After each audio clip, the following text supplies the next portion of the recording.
ଜୟ ଜଗନ୍ନାଥ ବନ୍ଧୁମାନେ ଆଜି ଆମେ ଭୋର ଭୋର ପୁରା ରାତି 4ଟାରୁ ଉଠି ବାହାରି ପଡ଼ିଛୁ ଭୁବନେଶ୍ୱର ଯେହେତୁ ଆମର ଆଜି ଏକ୍ଜାମ ଥିଲା ତ ଏକ୍ଜାମ ମୋର ନଥିଲା ନଟରୁ ଥିଲା ନଟୁ ପଳେଇଲା ଏକ୍ଜାମ ଦେବା ପାଇଁ ତ ଆମେ ଆସିକି ପହଞ୍ଚି ଯାଇଥିଲୁ ନିଜ ରୁମ୍ରେ ପହଞ୍ଚିକି ପଖାଳ ଆଳୁ ଆଉ ବରା ତରକାରୀ ନେଇ ଆସିଥିଲୁ ଖାଇବା ପାଇଁ ଖାଇସାରି ତାପରେ ଆମର ପ୍ଲାନ୍ ହେଇଥିଲା ରୋଷେଇରେ କ'ଣ ନା ମସରୁମ୍ ସେଥିପାଇଁ ମୋତେ ଭାଇ ମସରୁମ୍ କିଛି ଆସେନି ବନେଇ ଭାଇ ମୋତେ ଟେକି ଟାକି ଗଛ ଉପରୁ ଚଢ଼େଇଦେଲେ କହିଲେ ତୁ ଆଜି ମସରୁମ୍ ବନା ଭାଇ ସେମିତି ମୁଁ ତ କିଛି ଜାଣିନି ମସଲା ମସଲି ପକେଇବାର ତ ମୁଁ ଖାଲି ମୋତେ ଯେତିକି ବତେଇଲେ ମୁଁ ସେତିକି କରି ଦେଇ କାଟି କୁଟି ଦେଇ ଭାଇ ଏବେ ତ ପିଆଜ ପକେଇ ଇଏ କରିଦେଲି ତାପରେ ଆକାଶ ବି ଆସିକି ପହଞ୍ଚି ଯାଇଥିଲା ଆମ ରୁମ୍ରେ ତା ସାଙ୍ଗେ ଟିକେ ଖଟି ମଜା କଲା ବେଳକୁ ଏବାଟରେ ବାପି ମୋତେ ବତେଇ ଦେଉଥାଏ ତ ବାଟଣରେ କେତେ ଚିନି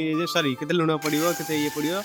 କେମିତି ଆଳୁ ପଡ଼ିବ କେମିତି କଷା ହେବ ସବୁ ମୋତେ କହିଦେଉଥାଏ ତ ମୁଁ ସେମିତି କଷ୍ଟ ମଷ୍ଟେ କରିଦେଲି ତାପରେ ସେ ସେପଟରେ ଯାଇକି ତାର ଅଫିସ୍ କାମ କିଛି ବାକି ଥିଲା ତା ଲ୍ୟାପଟପ୍ରେ ବସିକି କରୁଥିଲା ତାପରେ ଆକାଶ ନେଇ ପଳେଇ ଆସିଥିଲା ଥଣ୍ଡାରେ ଆମେ ଟିକେ କାଗଜ ପକେଇ ଯେହେତୁ ରୋଷେଇ କରିକି ମୋ ପେଟଟା ଗରମ ହେଇଗଲାଣି ନା ତ ଆମ ରୋଷେଇ ବି ପୁରା କମ୍ପ୍ଲିଟ୍ ଚେକା ମାଡ଼ିକି ବସିଯାଇଥିଲୁ ପୁରା ଖାଇବା ପାଇଁ ସେପଟରେ ବାପି ଆମର ବଢ଼ାବଢ଼ି କରୁଛି ତାର ବଢ଼ାବଢ଼ି ହେଇଗଲା ଭାତ ଡାଲି ମସରୁମ୍ ସାଙ୍ଗରେ ପାମ୍ପଡ଼ ଖାଇଦେଲୁ।